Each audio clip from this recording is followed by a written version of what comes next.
of all the areas of development, education is perhaps the one which underlines how interconnected all the challenges of development are.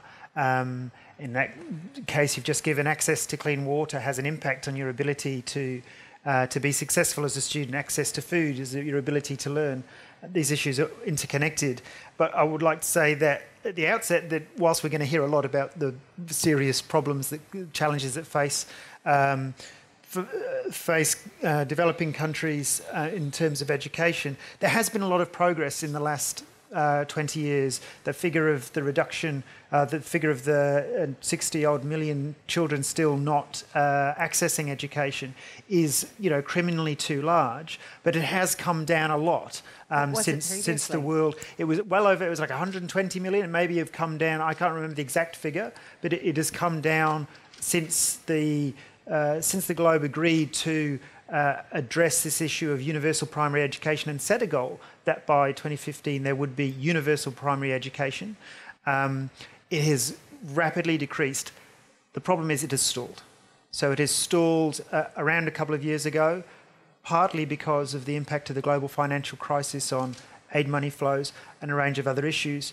But that leads to maybe this. So the first element, which a lot of people have touched on, of the problem for education is poverty. Poverty in multifaceted ways prevents people accessing education, being successful when they can access education because economic issues, children having to go out to work rather than going to school, parents not being able to afford fees because even though schools are free, you still need to buy a uniform perhaps or some materials or even a illicit payment for the teacher. But and then there are the cultural issues which we'll get onto that go hand in hand in extreme poverty situations. But beyond that, we have the funding issue for governments to provide the infrastructure that we've heard about. And if governments can't provide the infrastructure, even with the best will in the world, it's going to be a challenge for families to find education for their children if there's not a school to go to, or if that infrastructure is not appropriate for boys and girls, for example.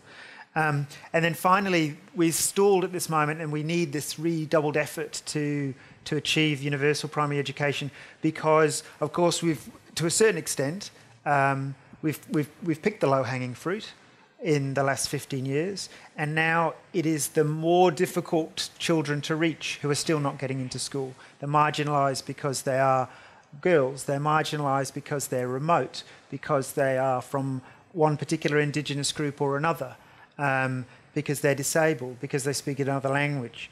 And these are the kids who are harder to reach and make up a significant proportion of that 60 million. And so great progress has been made, and it's good to see that concerted effort, you can get kids into school, but there's a long way to go.